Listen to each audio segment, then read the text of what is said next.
আসসালামু আলাইকুম। ডক্টর ইউনূস তার পদ থেকে পদত্যাগ করার কথা ভাবছেন, যেটা এখন বর্তমান নেট দুনিয়াতে খুবই আলোচিত একটি বিষয়। এখন কথা হচ্ছে, উনি যদি পদত্যাগ করেন, তাহলে দেশ কোন দিকে যেতে পারে? আবার বিএনপির জন্য এটা কি শুভ নাকি অশুভ? বিএনপি জামাতের জন্য সে বিষয়ে একটু আলোচনা করার জন্য বসেছি। প্রথমে ডক্টর ইউনূসের একটা যখন তাকে ক্ষমতায় বসানো হয়েছে নতুন, তখন তিনি একটা কথা বলেছিলেন, তোমরা যদি আমাকে সহযোগিতা না করো বা আমার কথা মতো না চলো, তাহলে আমি কিন্তু চলে যাব, সব এভাবে রেখে চলে যাব। তিনি এটা আগেই ঘোষণা দিয়েছিলেন। এখন এরপরেও উনি অনেক ধৈর্যের পরিচয় দিয়েছেন, অনেক রকম ধৈর্যের পরিচয় দিয়েছেন।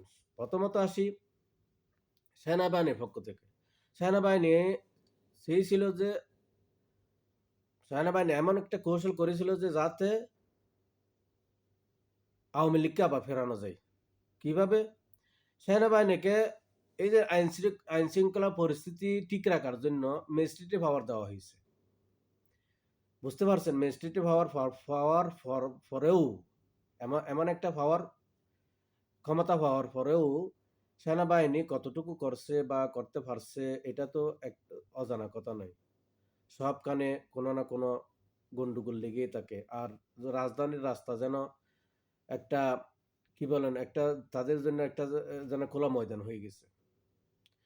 যমুনার সামনে প্রতিদিন, ডক্টর ইউনূসের বাসভবনের সামনে প্রতিদিন কোনো না কোনো দাবি নিয়ে যে কেউ বসে যাচ্ছে। এই যে যৌনকর্মীরা পর্যন্ত, মানে দাবির একটা মহাপ্লাবন এসে গিয়েছিল তার এই ৯ মাসের ভিতর। এরপরেও তিনি অনেক ধৈর্য ধরে সবকিছু মোকাবেলা করেছেন।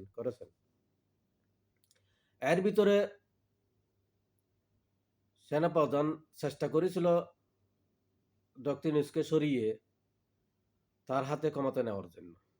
এখন সেনাবাহিনীর ভিতরে প্রায় 80% মানুষ যারা দেশ দেশপ্রেমিক, ওরা ইন্ডিয়ার যে ভারতের যে আগ্রাসন ওরা পছন্দ করে না।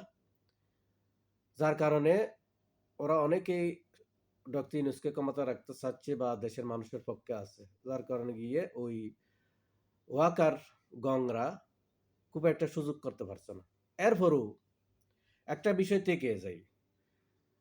সেই বিষয়টা হচ্ছে যে আমি যদি একটা অফিসের বস হই, তাহলে আমার ওয়ার্কার যারা আছে ওরা যদি সবাই আমার বিরুদ্ধে হলো, আমার কথার বাইরে তো, আমি যে একটা কিছু বললো এটার বাইরে তো ওরা সহজে যেতে পারবে না। এটা স্বাভাবিক। ঠিক তেমনি যারা মাঠে ময়দানে আছে সেনাবাহিনী, ওরা অনেকেই দেশপ্রেমিক হলেও, আমি সবার কথা বলছি না, অনেকেই, বেশিরভাগ দেশপ্রেমিক হলেও, দেশের মানুষের দেশের পক্ষ হলেও সেনাবাহিনীর কিছু কিছু সেনাবাহিনী প্রধানের বা তাদের যে প্রধান সহ যারা যারা উপর ল্যাঙ্কে যারা আছে, আহ ওর গং, যে এই ওয়াকার গং, গংদের যে সব যতগুলো এই ওয়ার্ডার আছে, এগুলো ওয়ার্ডারের বাইরে তো ওরা যেতে পারছে না।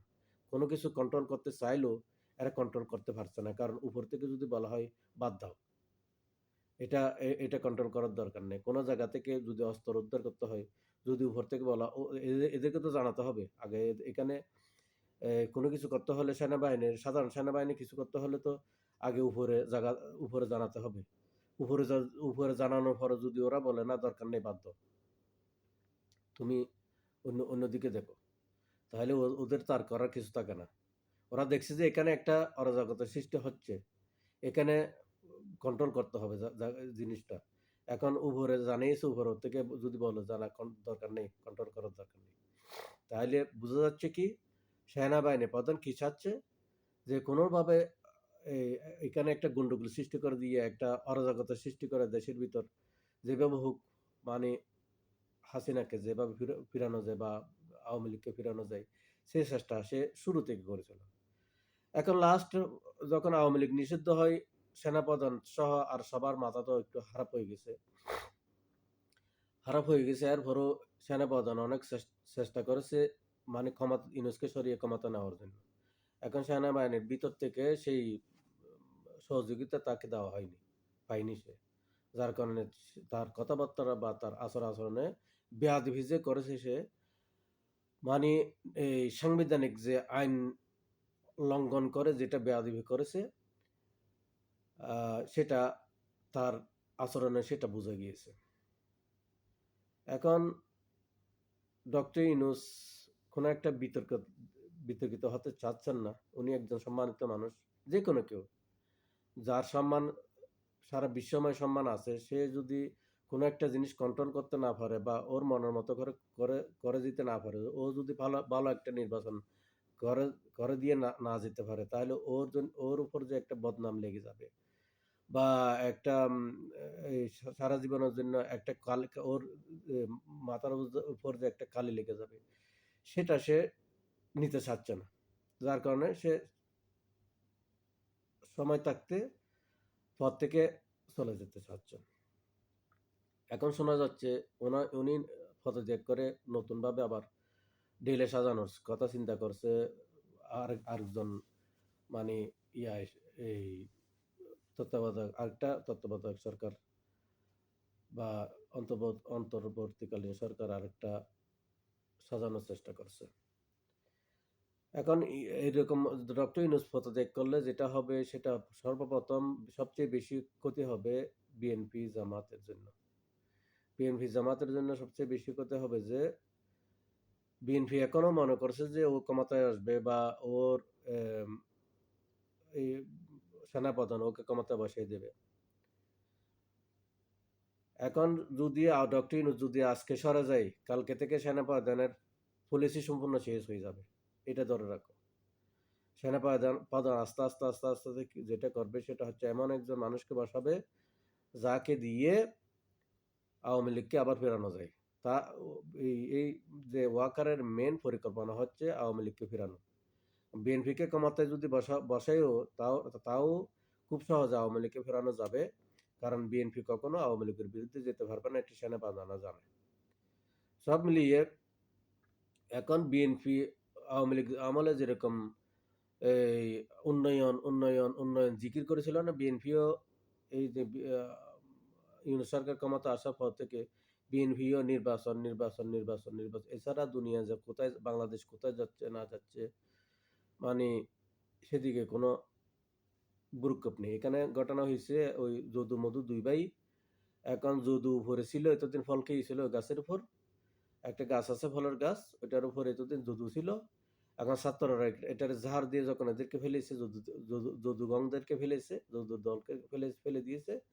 এখন মধু নিচে দিকে দাঁড়িয়ে রয়েছে, উপর দিকে তাকিয়ে রয়েছে যে আমি কখন উঠবো, আমি কিভাবে খাবো, লুটে ফুটে কিভাবে খাবো। এ হচ্ছে আওয়ামী লীগ আর বিএনপির অবস্থা। বাংলাদেশ হয়ে গেছে একটা ফলের গাছ, রাজনীতি হয়ে গেছে একটা ফল, কতগুলো ফল। মানে এরা দুই ভাইয়ে মিলে এগুলা এক ভাই আসবে খাবে, আরেক ভাই যাবে, তারপর আরেক ভাই আসবে খাবে, এই অবস্থা। এখন বিএনপি ক্ষমতায় রাখলে আওয়ামী লীগও ফিরে আসতে পারবে, কারণ বিএনপি ভাই তো আওয়ামী লীগ।